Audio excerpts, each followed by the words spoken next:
students, this video is about how to succeed with an unusual discussion format, and the video exists for a couple of reasons. Number one, we do have an unusual discussion format in this class that involves a follow-up video that you watch after the initial video. And the other thing is that the rubric for the discussion forums has changed relatively recently. So I just want to make you aware of those changes and go through the rubric with you and talk about some of my particular nuances and so forth. So here we go. Now, discussion forums are especially important in online courses because they're the primary form of student-to-student and student-to-instructor interaction. And they're the closest thing we come to having an actual face-to-face class. And it's important to do the best you possibly can in the discussions because students need to attain at least a 74% in discussions at Galen to advance in the BSN program. So the unusual aspect of our discussions is that you watch a video for your initial post and that has Lee Cockerell talking about some sort of dilemma or challenge he faced in his work at Disney. And then you talk about how you would respond to that dilemma. But then on Thursday, you find out how Lee actually handled the situation. So your initial post is due on Wednesday, then on Thursday you have the opportunity to view a very short video showing how Lee handled it. And your instructions in your the page that describes each discussion has this little instruction to check back this week to watch Lee describe how he handled the situation. So it's really important that you check out those What Lee Did videos on Thursdays, and we'll talk a little bit more later about the degree to which you need to comment on what Lee did. Now, I grade by the rubric, and so it's really important for you to familiarize yourself with the rubric. You'll see it right here on this page where this video appears. And so I would recommend that you review it before you ever even start with discussions. After you watch this video, I would read it over below on this page. But then every time you do a discussion, I would suggest that you quickly review the video, the rubric. And you can do that by using the little toggle here at the upper right hand corner of each discussion. So you pull down that pull down menu and you'll see that you have the opportunity to see the rubric. So I would definitely recommend that you do that.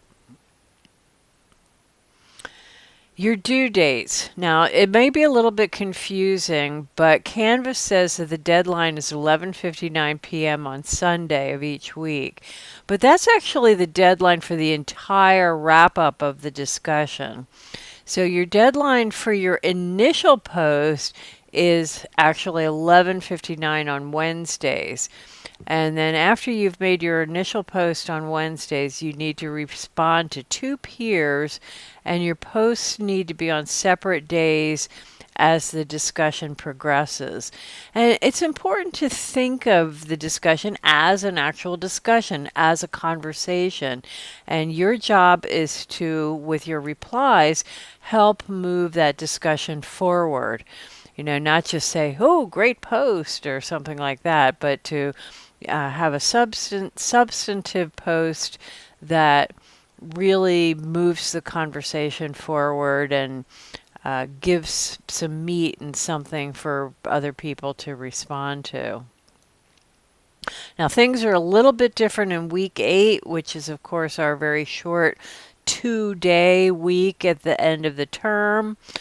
In week 8, your posting deadline is day 1, which is Monday. So midnight on Monday or 11:59 on Monday, your initial post is due.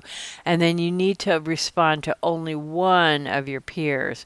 And your final discussion is a wrap-up discussion that doesn't involve the videos from Lee Cockrell. So there's no what Lee did video for the week 8 discussion. Now, since I said that I grade by the rubric, and the rubric's really important, and the rubric is also relatively new, let's go through it. So make sure you are on top of it. So the first item in the rubric has to do with completeness. And what I've done for each item in the rubric is shown you what you need to do to get full points for that rubric item, and then what happens, what would cause you to get 0 points. Now, obviously, there is a point in the middle of these two extremes where you get 2 points for full points, you get 0 points, if you totally mess up, but then there's a point in the middle where you get 1 point. And I haven't shown that because I think we can illustrate things well enough by looking at the full points and the 0 points. So for completeness, to get full points for completeness, you need to address all components of the discussion question or topic and discuss them sufficiently. If you have no initial post, and this is important, or your initial post is not submitted by the 3rd day of the unit week, you are subject to get 0 points. Same thing if your post is severely off target in addressing the discussion topic or question. So a really good tip for ensuring the completeness of your post is to turn the prompt into an outline.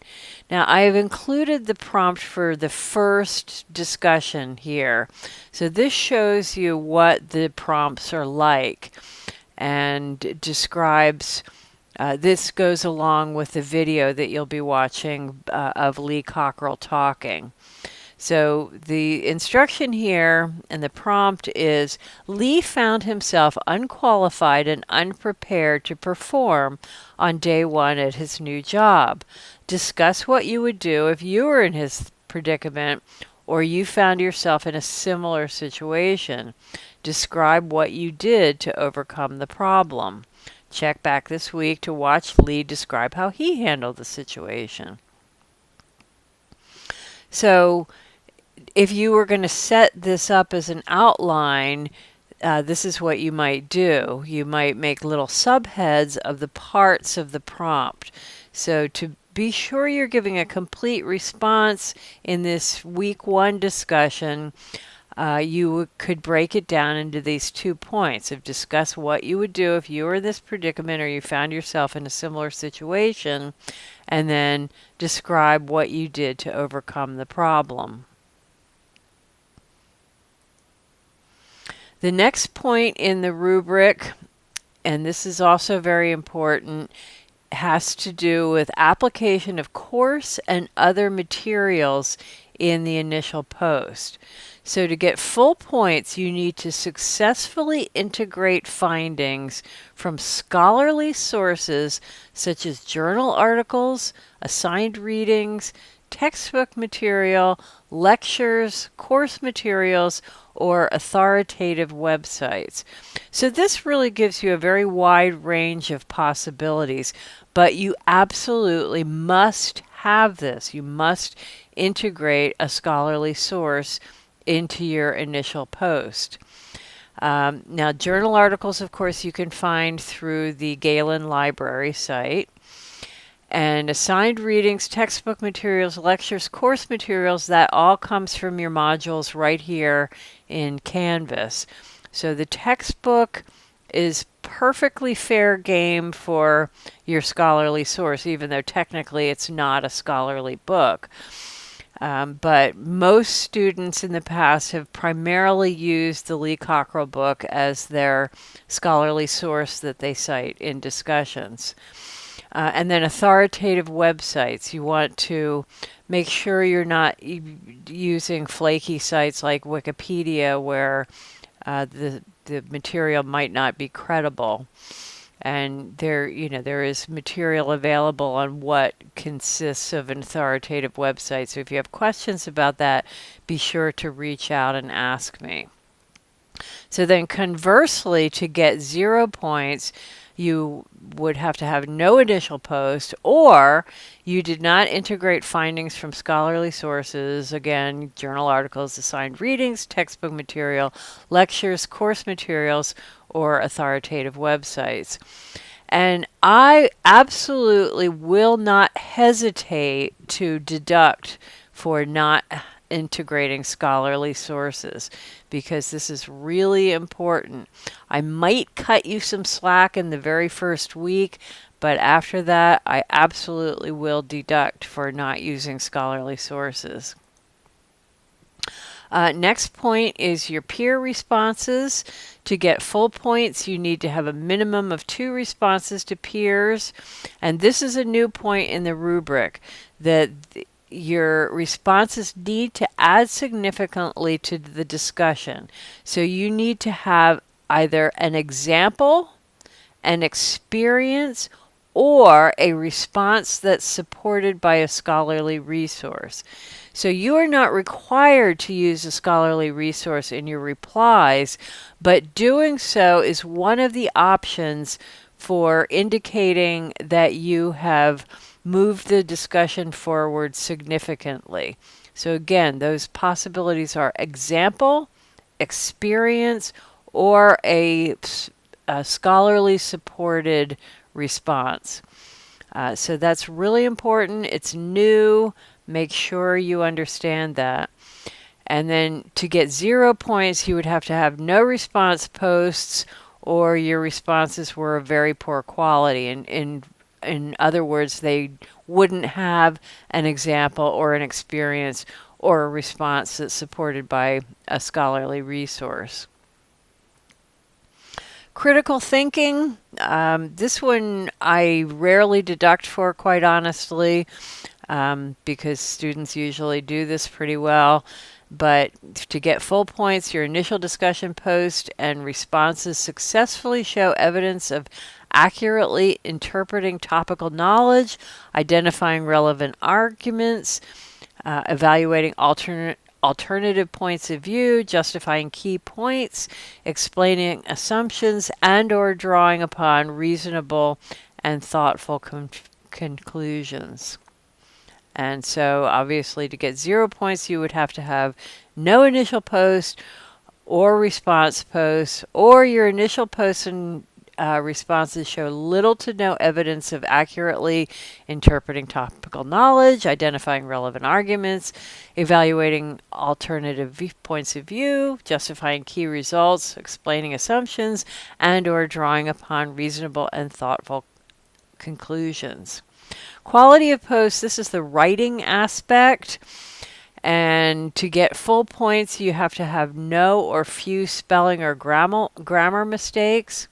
Now, you, of course, are allowed to do a video post rather than a written post.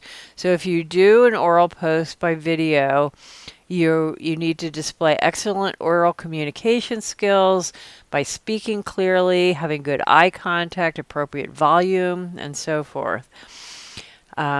Now, your initial post needs to be the source that you use in that post needs to be attributed to that source. You need to properly attribute credit. When you are directly quoting a source or paraphrasing.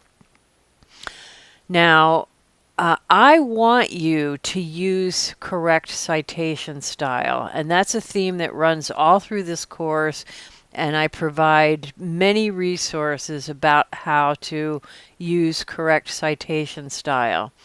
I am not permitted to deduct points for correct citation style in discussions. I will, however, deduct points for incorrect citation style in your written assignments, your Dropbox papers. So keep that in mind. And, I would suggest that you do use correct citation style in your discussions because it will just help you get into the practice and the habit of it, because it's really important to do that, especially in a 400 level course. And, some of you are going to be interested in going on to further education and graduate school, and you need to cite properly. So I won't deduct for improper citation style in discussions, but I will in your papers. So I want to make that clear. So to get 0 points,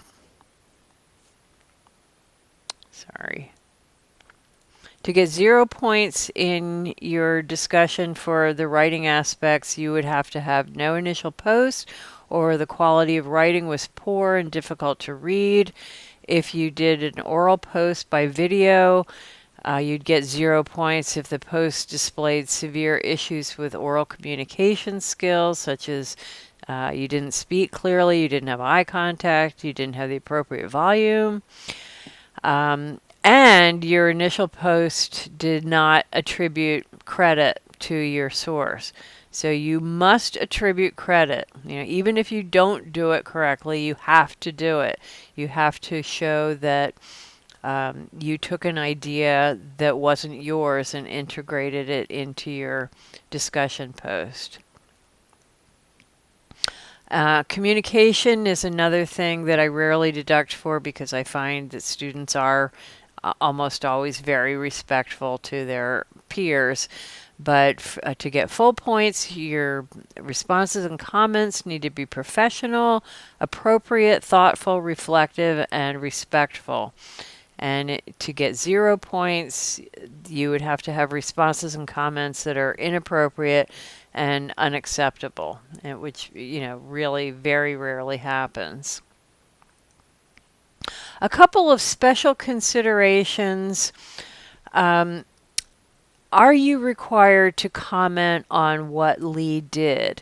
No, you are not required to, but I would really like you to.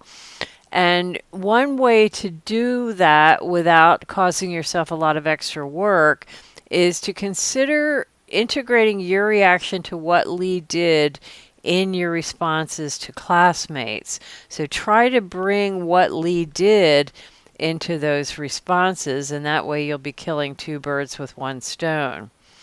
Now, I try to respond to just about every initial post.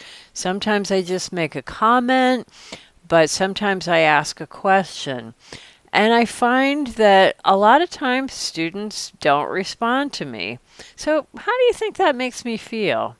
It makes me feel kind of bad. I feel kind of ignored and rejected. You are not required to respond to my posts, but consider how I feel if you don't. And for both commenting on what Lee did and commenting on my posts, you can consider bringing in those special aspects of replies that you're now required to with your example experience or a response that's supported by a scholarly resource. This is a good way to integrate that special requirement into your replies. So that wraps up my tips for how to succeed in discussion forums in this class. I hope it's been helpful. If you're confused about anything or have any questions whatsoever, please do not hesitate to reach out. And again, I really encourage you to review that rubric every time you do the discussion. So let's get going with those discussions, and let's have some really lively and dynamic discussions. See you in the discussion forums.